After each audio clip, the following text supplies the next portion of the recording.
ಇವತ್ತು ಕೆ.ಸಿ. ರೆಡ್ಡಿಯವರ ಜನ್ಮದಿನವನ್ನು ಸರ್ಕಾರ ಆಚರಣೆ ಮಾಡ್ತಾ ಇದೆ. ಹಾಗಾಗಿ ಕೆ.ಸಿ. ರೆಡ್ಡಿಯವರ ಪ್ರತಿಮೆಗೆ ಅವರು ಹೂನಾರ ಹಾಕಿ ಅವರನ್ನು ಗೌರವಿಸ್ತಕ್ಕಂಥ ಸ್ಮರಿಸ್ತಕ್ಕಂಥ ಕೆಲಸವನ್ನು ಸರ್ಕಾರ ಮಾಡ್ತದೆ ಅಂತಕ್ಕಂಥ ಮಾತುಗಳನ್ನು ತಮಗೆ ತಿಳಿಸಲಿಕ್ಕೆ ಬಯಸ್ತೇನೆ.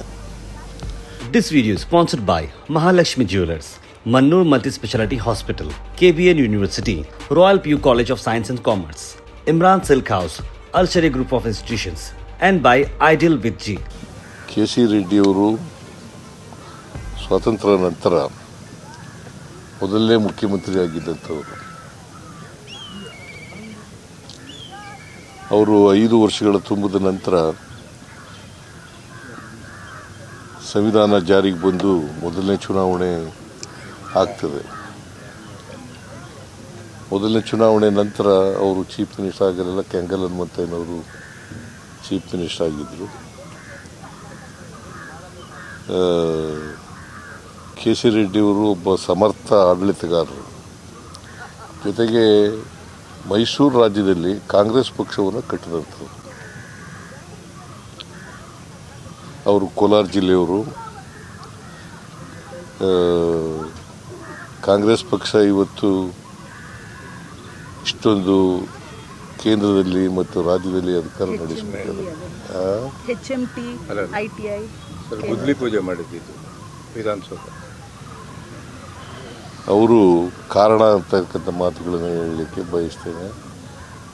HMT, ITI, ಇಸ್ರೋ ಅವೆಲ್ಲ ಇವತ್ತು ಕರ್ನಾಟಕಕ್ಕೆ ಬರಬೇಕಾದ್ರೆ ಕೆ.ಸಿ. ರೆಡ್ಡಿಯವ್ರ ಕಾರಣ. ಕೇಂದ್ರದಲ್ಲೂ ಕೂಡ ಕ್ಯಾಬಿನೆಟ್ ಮಿನಿಸ್ಟರ್ ಇಂಡಸ್ಟ್ರಿ ಆಗಿದ್ದರು. ಸೊ ಅವರನ್ನು ಇವತ್ತು ನೆನ್ಕೊಳ್ತಕ್ಕಂಥ ಅವರ ದಾರಿ ಆಡಳಿತದ ಹೆಜ್ಜೆಗಳಿದ್ದಾವಲ್ಲ ಅವು ನಮಗೆಲ್ಲ ದಾರಿ ದೀಪ ಅಂತಕ್ಕಂಥ ಮಾತುಗಳನ್ನು. ಒಬ್ಬ ಸಮರ್ಥ ಪ್ರಾಮಾಣಿಕ ರಾಜಕಾರಣಿಯಾಗಿದ್ದರು.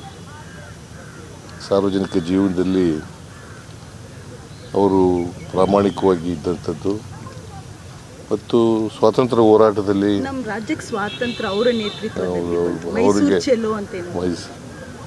ಅವರು ಸ್ವಾತಂತ್ರ್ಯ ಹೋರಾಟದಲ್ಲಿ ಭಾಗಿಯಾಗಿದ್ದಂಥವರು. ಅವರನ್ನು ಇವತ್ತು ಸ್ಮರಿಸ್ಕೊಳ್ತಕ್ಕಂಥ ಕೆಲಸವನ್ನು ಮಾಡ್ತಾಯಿದ್ದಾರೆ. ಅವರ ಆತ್ಮಕ್ಕೆ ಚಿರಶಾಂತಿ ದೊರಕಲಿ ಅಂತೇಳಿ ನಾನು ಪ್ರಾರ್ಥನೆಯನ್ನು ಮಾಡ್ತೇನೆ. ಅವರ ಆಡಳಿತ ನಮ್ಮೆಲ್ಲರಿಗೂ ಕೂಡ ಮಾದರಿಯಾಗಲಿ ಅಂತಕ್ಕಂಥ ಮಾತುಗಳನ್ನು ಬಯಸಲು. ಸರ್, ಈಗ ಎರಡು ಬೈ ಎಲೆಕ್ಷನ್ ಅಲ್ಲಿ ಮುನ್ನಡೆ ಸಾಧಿಸಿದೆ ಸರ್ ಕಾಂಗ್ರೆಸ್. ನಾವು ಎಕ್ಸ್ಪೆಕ್ಟೆಡ್ ಮಾಡಿದ್ದು ಸ್ವಲ್ಪ ದಾವಣಗೆರೆಯಲ್ಲಿ ನಮ್ಮ ಕಾರಣದಿಂದಲೇ ಸ್ವಲ್ಪ ಲೀಡು ಕಡಿಮೆ ಆಗ್ಬೋದು. ಆದರೆ ನಾವು ಗೆಲ್ತೀವಿ. ಅಲ್ಲಿ ದಾವಣಗೆರೆಯಲ್ಲೂ ಕೂಡ ಗೆಲ್ತೀವಿ, ಬಾಗಲಕೋಟೆಯಲ್ಲೂ ಕೂಡ ಗೆಲ್ತೀವಿ. ಪಂಚರಾಜ್ಯ ಚುನಾವಣೆಯಲ್ಲಿ ಕಾಂಗ್ರೆಸ್ಗೆ ಓವರಾಲ್ ಹಿನ್ನಡೆ ಆಗ್ತಾ ಇದೆಯಲ್ಲ ಸರ್ ಎಲ್ಲ ಸ್ಟೇಟಲ್ಲೂ. ಈಗ ವೆಸ್ಟ್ ಬೆಂಗಾಲ್ನಲ್ಲಿ ನಮ್ಮದೇನು ಇರಲಿಲ್ಲ. ಅಸ್ಸಾಂನಲ್ಲಿ ನಮಗೆ ಎಕ್ಸ್ಪೆಕ್ಟೆಡ್ ರಿಸಲ್ಟ್ ಬಂದಿದೆ. ಜನರ ಆಶೀರ್ವಾದ ಏನು ಮಾಡಿದ್ದಾರೆ ಅಲ್ಲಿ ಅದನ್ನು ನಾವು ಒಪ್ಕೊಳ್ತೀವಿ. ಕೇರಳದಲ್ಲಿ ನಮ್ಮ ಎಕ್ಸ್ಪೆಕ್ಟೇಷನ್ಗಿಂತ ಹೆಚ್ಚು ಸ್ಥಾನಗಳನ್ನು ಗೆದ್ದಿದ್ದೀವಿ. ನಾವು ಸುಮಾರು 76ರಿಂದ 80 ಗೆಲ್ತೀವಿ ಅಂತ ಹೇಳಿದ್ದು. ಈಗ 95ರವರೆಗೂ ಕೂಡ ಗೆದ್ದಿದ್ದೀವಿ. ಮುನ್ನಡೆ ಸಾಧಿಸಿದೆ. 95 ವಿಧಾನಸಭಾ ಕ್ಷೇತ್ರಗಳಲ್ಲಿ 95 ವಿಧಾನಸಭೆ ಇದ್ದೀವಿ. ಬಹುಶಃ ವೆಸ್ಟ್ ಬೆಂಗಾಲ್ನಲ್ಲಿ ಆಡಳಿತದ ವಿರೋಧಿ ಅಲೆ ಇರಬಹುದು ಅಂತ ಅಂದ್ಕೊಂಡಿದ್ದೀನಿ ನಾನು. ತಮಿಳುನಾಡಿನಲ್ಲೂ ಕೂಡ ಆಡಳಿತ ವಿರೋಧಿ ಅಲೆ ಇದೆ ಅಂತ ಹೇಳಿ ಅಂದ್ಕೊಂಡಿದ್ದೀನಿ.